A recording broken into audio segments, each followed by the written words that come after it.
to Advanced and Performance Driving. I'm Reg Local.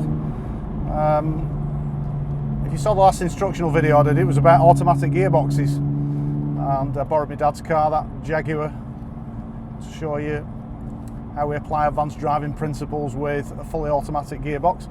And I mentioned during that video that there's a whole range of different automatic, semi-automatic gearboxes out there. The previous video was to do with what I call traditional torque converter automatics, and I said that the next instructional video I did would be about double clutch transmissions. So that's what this video is about. It's about double clutch transmissions. I've been very lucky. A friend of mine has very graciously lent me his BMW M4, and I'll tell you a little bit about this car in a minute because it's a bit special. But this car's fitted with BMW's M-DCT gearbox, and DCT stands for double clutch transmission. Now, if you want to put that into context with other vehicles, it's not necessarily a gearbox option that's always fitted to high performance cars. There's all kinds of cars fitted with these kind of gearbox. So the equivalent for Volkswagen Audi is the DSG gearbox. The equivalent for Porsche is the PDK gearbox. I think Ford do one, and I'm struggling to remember what it's called at the moment, but Ford do a version of this gearbox, Vauxhall do. All the major manufacturers now do a version of the double clutch transmission. And there's a few things you need to know about these double clutch transmissions. They're not an automatic. They're different mechanically. They're very different, especially in the way that the engine and the transmission are coupled together. So in a traditional automatic, we discussed this in the last video when we were driving the Jaguar. In a traditional automatic, there is a torque converter, and that's just a fluid coupling. So there's nothing really to wear out in a torque converter automatic. It's just thin oil slushing around in a torque converter. You can hold the car on the hill, for example, for hours on end, if you like, just on the gas pedal, and you'll never wear anything out mechanically in the car. Double clutch transmissions, as the name suggests, has a clutch. In fact, it has two clutches because it's a double clutch transmission. They're very clever transmission, and you can drive them like a full automatic, and we'll have a look at that in a minute. You can drive them, or you can take control of the gears and you can drive them a little bit like a manual by choosing and selecting gears yourself, either using the gear stick or using the paddles behind the steering wheel. Underneath this gearbox is quite a clever setup where effectively the gears are pre-selected before you change gear. So if the car recognises that you're accelerating and you're in third gear, it will pre-select fourth gear, and the gear change itself is literally just a transition from one clutch to another. So you get a very, very quick and immediate gear change. So there's quite a lot of efficiency gains with a gearbox like this.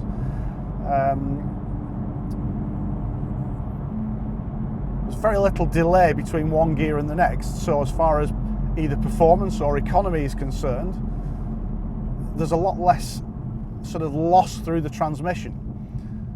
Traditionally, automatic gearboxes used to be less efficient than a manual gearbox. Now they've caught up and overtaken, and these double clutch transmissions are even more effective and efficient, both from a performance perspective and from a fuel economy perspective as well. And they're getting more and more popular. Almost every car that you can buy these days has an option of having these gearboxes. And there's some manufacturers now are building cars, especially high performance cars, where there isn't even an option of having a manual gearbox anymore. So Ferrari haven't made a manual gearbox for, I don't know, 15 years. All their cars, they started with the F1 transmission, which was a single clutch semi-automatic, and now they've gone to a similar setup to this with dual clutch automatics. There are a number of Porsche models that you can't buy with a manual gearbox. So the 911 Turbo or the Turbo S these days, you can only option it with the PDK gearbox. And that's because there's so much power going through the wheels and through the transmission that Porsche have decided, rather than leaving all that power in the hands of members of the public, they'll fit the PDK gearbox, and that goes a long way towards helping people keep control of those cars and control them properly.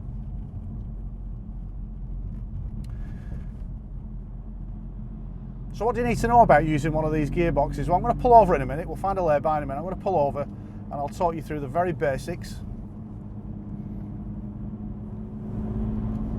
You know, how you set off, how you move the car along. Is it better to be in automatic or manual, those sort of things.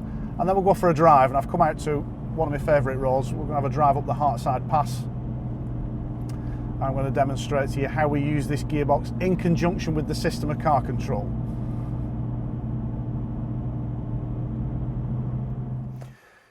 So when you jump in a car to start with that's got a double clutch transmission fitted, the first thing you'll see is there is a bit of a gear stick down here. When I say it's a gear stick, this is a switch like almost every automatic, semi-automatic car these days. This is a switch, but it's designed to operate like a gear stick. On top of it here, there are options for reverse and neutral. There's options for plus and minus, because you can manually change gear by moving the gear stick forwards and backwards. And there is an element on the right hand side here that says D/S, so that's drive stroke sport. And that's all you've got on the gear stick itself. It's very straightforward. It's less than you'd find on a traditional automatic where you get PRND 321 or any combination of that. What you've also got are paddles behind the steering wheel. So the paddles behind the steering wheel, on the right it says plus, on the left it says minus, so clearly you pull the right paddle to change up through the gears, you pull the left paddle to change down through the gears. So when we jump in the car to start with, as with an automatic, the first thing we do is we put the brake on. Put your foot on the brake. We do everything in these cars from the brake pedal. You can't get it badly wrong. If you put your foot on the brake pedal and you select the wrong gear, or you put it in reverse or whatever, the dashboard illuminates. It tells you what gear you're in, or what, you know, whether you're in park or reverse or neutral, whatever. But if you've got your foot on the brake, nothing can go wrong. The car's not going to roll away or do anything unexpected. So with the foot on the brake, the car's in neutral, and we'll start it up. So this isn't just your ordinary BMW M4 either. This car's been tuned. It's got about 550 brake horsepower. So on a damp day up the Hartside Pass, should be an interesting day today, and you should find that it sounds really nice as well. So we're in neutral. I've got the handbrake on. Actually, we're not in neutral, we're in park. These cars automatically put the car into park, so there isn't an option for you as a driver to put the car into park. On the dashboard in front of me there is a big letter P telling me that the car is in park. So if the car's in park and I've got the handbrake on, I can safely take my foot off the foot brake and nothing's going to happen. But what's good is the dashboard is telling me exactly what's going on. But if I want to move off from stationary now, again, the first thing I do is put my foot on the brake pedal. Right foot on the brake. I'm doing everything in this car with my right foot. My left foot throughout the drive today is going to be planted on that footrest. And all I'm going to do is accelerate and brake with my right foot only. There's no left foot braking. That's not to say that left foot braking is necessarily incorrect or wrong, like I said in the automatic video. My preference, however, is right foot braking and right foot acceleration. So what do we do when we're manoeuvring?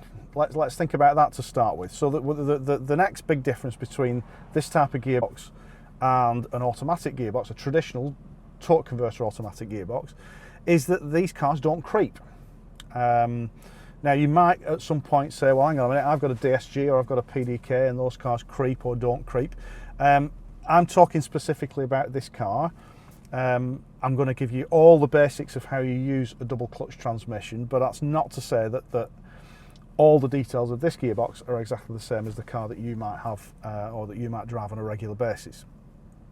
So please just take from that what you want. But in this car, in the M4 with the DCT gearbox, it doesn't creep. So I'm going to put the car into D now. I've got my foot on the brake. I'm going to put the car into D. On the dashboard, I can hear it actually just engaging in the gearbox. And on the dashboard, it says D. And what I'm going to do now is I'm going to take the handbrake off. And I'm going to take my foot off the brake pedal. And nothing happens. The car is just edging forward very slightly, but that's just because we're on a downhill slope. The car is not creeping. So if I do that on an automatic car, the car will move forward. And like I said in that automatic video, we do all our manoeuvring off the brake pedal. But in these cars with a double clutch transmission, we don't. It needs a little bit of gas to get the car moving. Now in BMW's system, all you need to do is just give the accelerator a tiny little squeeze and then remove your foot, and the car will creep forward at just a couple of miles an hour. So a little squeeze, And there it is. My feet are completely off the pedals and the car's rolling forward nice and smoothly and nice and slowly, 1-2 miles an hour. And then I'll bring it to a stop on the brake pedal. If I want to select reverse, foot's on the brake pedal, move the gear stick across and then up into reverse, and the gear stick clicks into reverse. The rear view camera comes on.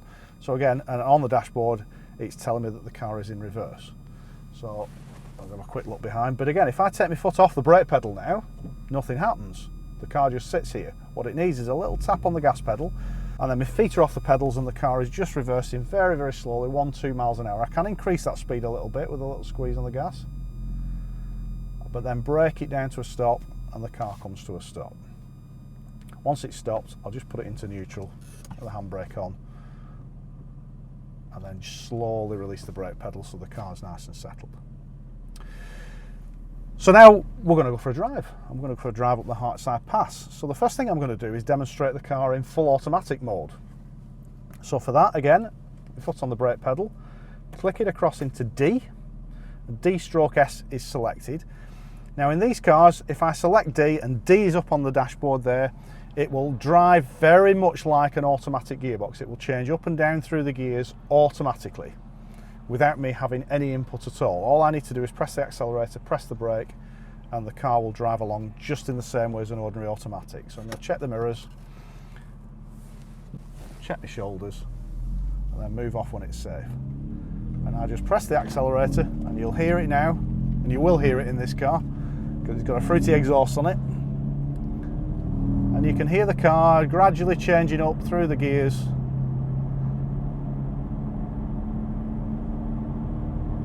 We get to about 40, 43 miles an hour, 45 miles an hour, and it's straight up into 7th gear, top gear. Now that's one of the beauties about having a car with 550 brake horsepower, is it will cruise very nicely along in 7th gear at 45 miles an hour with very little effort from me. No strain from the car whatsoever. Now if I want to accelerate, it'll kick down. So if I squeeze the gas pedal now, the car kicks down to 4th gear. So in just the same way as an automatic gearbox does, this car will kick down, and it's pretty responsive, I have to say. If I kick down again, it takes 3rd gear. So the car is measuring how much I'm pressing that gas pedal, it's measuring the speed of the vehicle, it's got a feel for whether it's uphill, and it's recognising how much additional performance I want from it. So that kickdown function, it's not like the old-fashioned torque converter kickdown switch underneath the accelerator pedal or anything like that.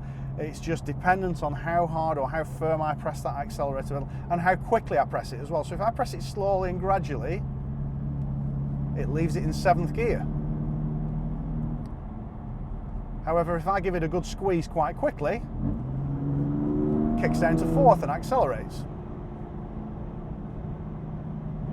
So you can see there's a lot of similarities here between this and a traditional automatic gearbox. The problem is that a lot of people buy these cars and that's all they ever use. They only ever use it in D. Now, if I'm on the commute in the morning, if I'm sitting in traffic on the motorway, if I'm, if I have a little bit of a boring drive through traffic and it's 30, 40 mile an hour speed limits, whatever, clearly, it's nice to be able to put the car in drive and let it drive itself. So no criticism of anybody for using these just in driving full automatic mode. It's very easy, it's very pleasant, you can roll along quite nicely. But when the mood takes you, when you get on a road like this, you might want to take control of the gears yourself. Now, there's a couple of ways that you can do that in this car. If I just click the left-hand paddle now, it changes down and it's immediately in manual mode. Now 6th isn't going to give me much, so I'm going to click down to 3rd, give it a squeeze. So the first way that we can put the car into manual mode is just by clicking one of the paddles, and it will straight away go into manual mode and it'll stay in manual mode. So there's no D on the dashboard now, I've just got an indicator of which gear I'm in.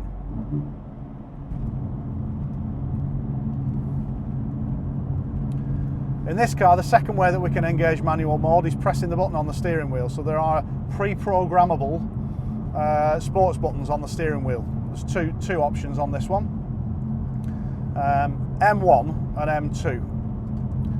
And we're just going to click M1 for now. So I'm going to click it into M1, and I've got M1 on the dashboard, and that means that I have control of the gears now.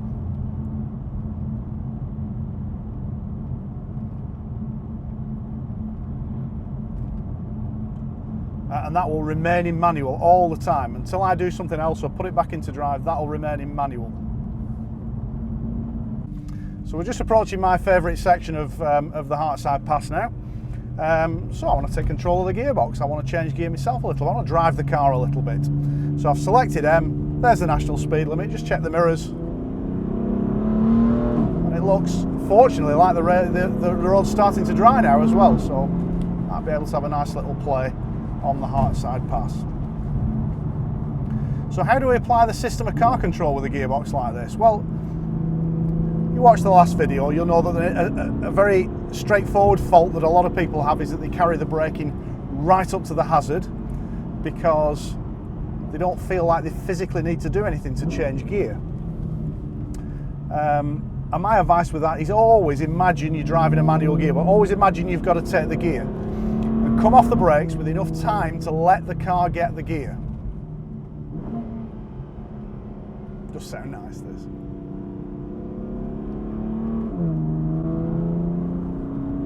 So if I'm approaching a corner where I'll need to brake, I'm going to position, I'm going to brake, come off the brakes, take the gear, and then drive through on the gas.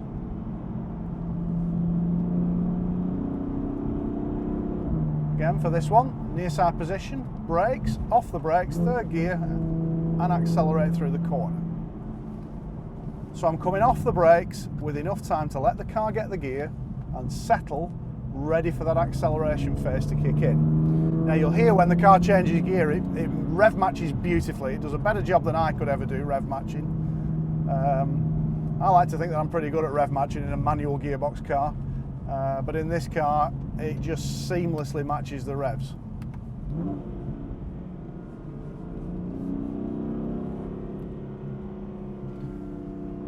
But apart from that, all the principles of the system of car control are exactly the same. Position, speed and gear on approach, all in that order. Prepare the car for the acceleration phase.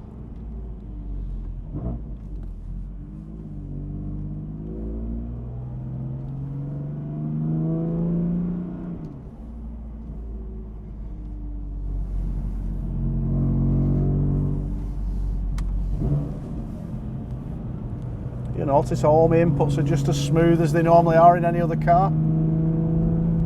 And this gearbox helps with another one of my principles as well, by reducing my workload. It's giving me less to do in the car.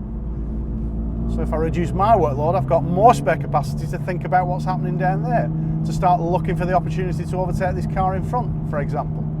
So we've got a sign there for double bends, first one to the right, actually a series of bends for 330 yards. So I know there's not going to be an opportunity to overtake until we get out the other side of those bends. On the approach here I can see that this is quite a tight one. Position and speed are okay. I'm going to take second gear.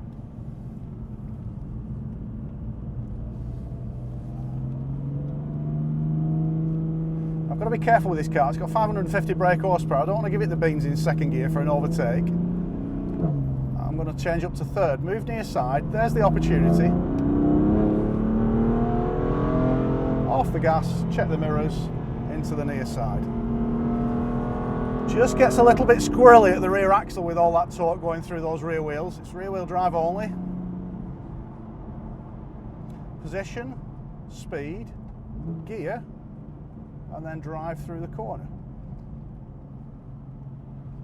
Very easy to pile an awful lot of speed on in a car like this in an overtake. And end up travelling a lot faster than you realise, so you've got to really keep a close eye on how much speed you're using, how much acceleration you're using.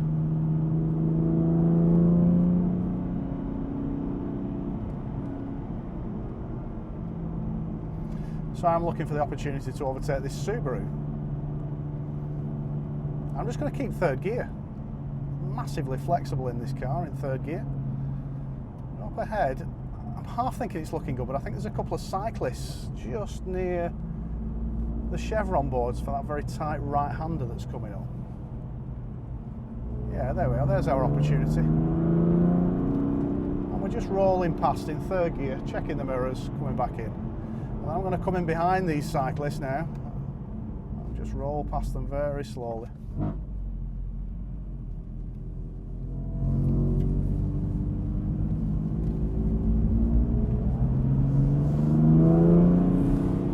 Looking through the bend, keeping the gas on a little bit through the corner, but just a bit. Got to treat it with kid gloves, that accelerator pedal in this car.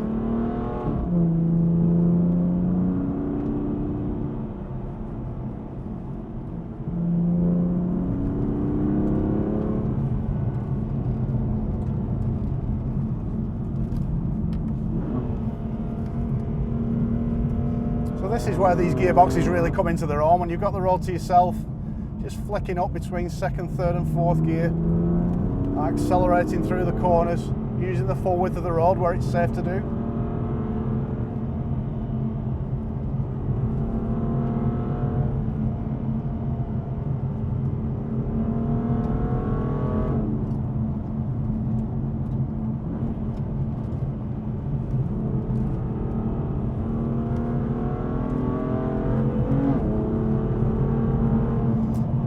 So position, speed on the brakes, down a gear, squeeze the gas. You hear me talk a lot about being really smooth with the car's controls. When you're pressing on a little bit like this, that's when it really becomes absolutely essential.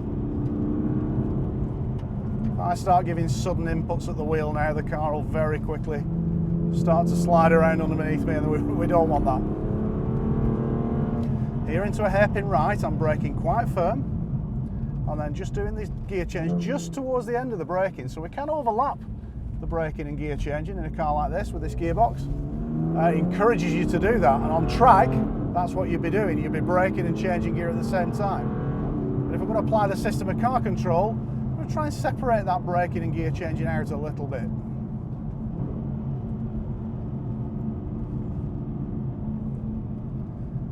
Just at the summit of Highside, there's the old burnt down cafe, and we'll roll down the other side. It's got a very different nature, the road, the Highside Pass down the other side towards Alston.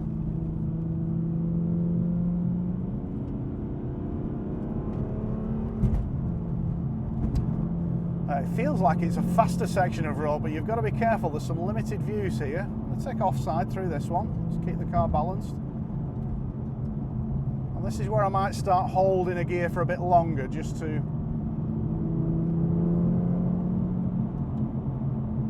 give us that flexibility so that the car decelerates a little bit when you lift off the gas. So I'm just rolling along in fourth now, giving small inputs.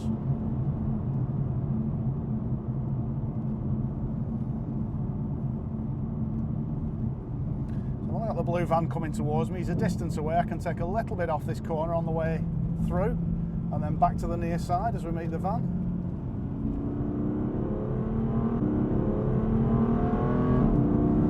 Now when I'm accelerating, you have a couple of options really with these gearboxes, so I'll just slow down a little bit so I can show you what I'm talking about. This gearbox is designed to allow you to just keep the accelerator flat down while you change up through the gearbox, which is quite exciting. But it introduces a little bit of harshness into the gear change, a little bit of a shunt. So if I accelerate now, just keep my foot down, change up. I've not done anything with my right foot. Now obviously in a manual car you'd lift off, in an automatic you wouldn't need to. But again, if we're looking for maximum smoothness, the good thing about being in charge of these gears is that you know when the car's going to change gear. So in order to smooth that gear change out, it's a really good idea just to lift off the gas very slightly just before you change gear. I'll show you what I mean.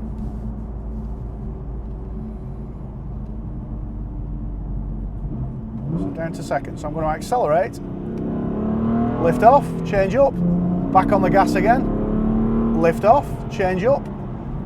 And there's a noticeable difference in the smoothness. You can really, you can barely feel the gear change at all if you just momentarily lift off the gas. Remember, we're driving on the road here. We're not trying to set lap times. We're not trying to break any records. and by lifting off it just smooths out that gear change. This is common for any of these type of gearboxes. So I learnt that technique years and years ago. I had an M3. It was an E36 M3 with the SMG gearbox, the original first SMG gearbox. That was the first sort of automated manual that BMW made. And a lot of people complained about that gearbox. They didn't like it, they thought it was slow to change gear, all the rest of it. I really liked it, and actually it's because I drove it like a manual. So here, for instance, I'll just slow down a little bit. We'll go down to second gear. And then we're going to accelerate and lift off again as we're changing up. So accelerate, lift off, back on the gas, lift off, change up, back on the gas, lift off, change up. And it really noticeably smooths that gear change out. Let's do it the other way, just to get a feel for the difference. I'll go down to second. So I'm just going to keep my foot down now and accelerate and change up, and you can feel the nudge. You can just see my head moving a little bit. Well, each of those gear changes just nudges me through. Now the settings that we've got the way we've got this car set up at the moment is that it's actually it's only in its mid setting, so you can adjust the speed if you like. Some people talk about the ferocity, but it's not the ferocity, it's just the speed of the gear change. You can adjust that. So if you were driving on track, for instance, you wanted the absolute fastest gear change, you could press the button down here and you could bring the gear change speed right up to the fastest. What we found when we had a play with the settings in this car a while ago was that actually it's much better in its softer settings. So we keep it in the softer damper settings, we keep the easier steering, the lighter steering setting, and we keep the gear change speed sort of in a mid setting, not in the fastest setting. And it just drives a lot more nicely, especially on these bumpy roads. And but again, we are playing a part in this. We're driving this car. We want to play a part in how the car moves along the road. And in order to get maximum smoothness, I really like that technique of just lifting off the gas just before you change up. Now, when the car's in automatic mode, it's difficult for you to do that because you don't quite know when the car's going to change gear. So, you know, sometimes you lose a little bit of that smoothness. So there's another argument there for using the car in manual mode more often. And that's because it's a little bit smoother. Because you know when the car's going to change gear, because you're going to do it yourself.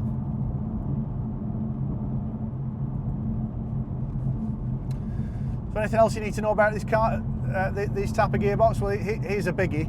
Don't ever hold it on a hill with the gas pedal. You can do that in an automatic all day and you'll not do any harm at all. In this car, it's got a mechanical clutch.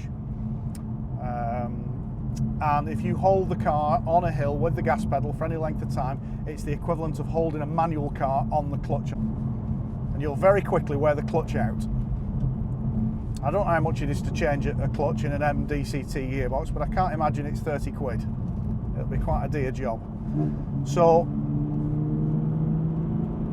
for the sake of mechanical sympathy, don't hold the car on the accelerator pedal. Either hold it on the brake pedal or put the handbrake on, and once it's stationary, the car will separate the clutches and there's no wear then. So leave it in D, keep it on the foot brake, try not to creep too much in traffic. Let the traffic move, then move up. Let the traffic move, then move up. Don't just edge up and creep up. You'll find that you'll wear the clutch if you just creep along with traffic.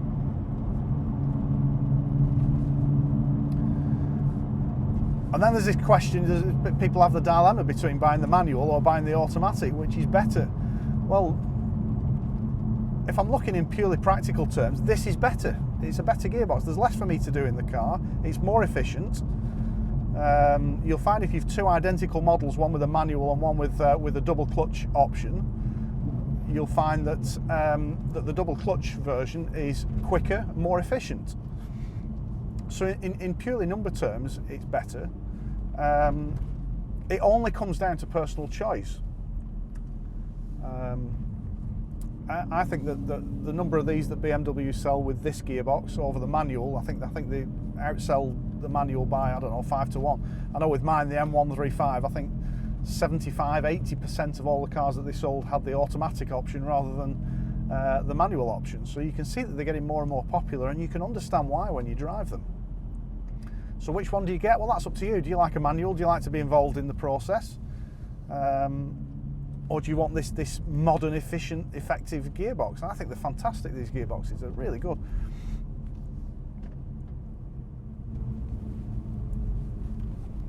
I'm not going to tell you which I'd choose. You choose your own.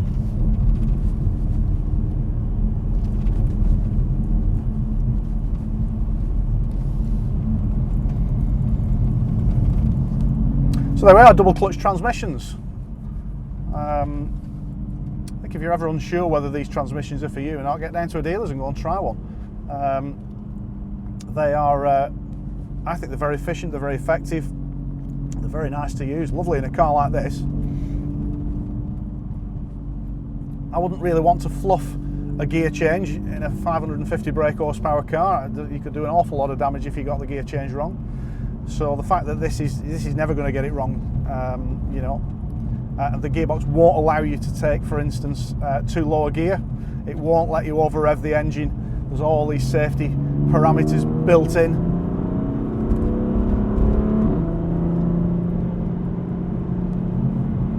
So go and try one, see what you think. If you've already got one, I hope you get a little bit of something out of this video.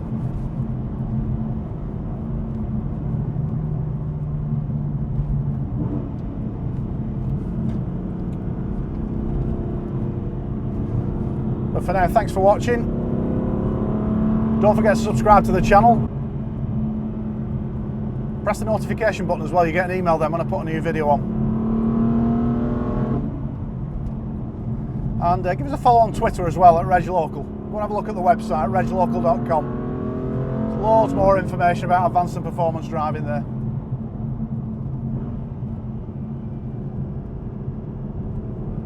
But for now, thanks for watching. We'll see you next time.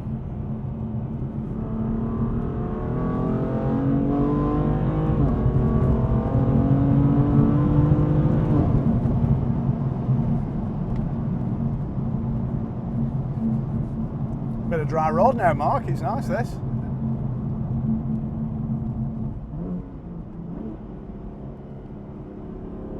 Just go a little bit further up here and then we'll turn around and go back, and I'll do another one on the way back then. If that's all right. How does it feel in the back? Sounds different in the back. Does, doesn't it? You get that resonance in the back, don't you? I always prefer mine when I've got the seats down in the back because you can hear the exhaust a bit more.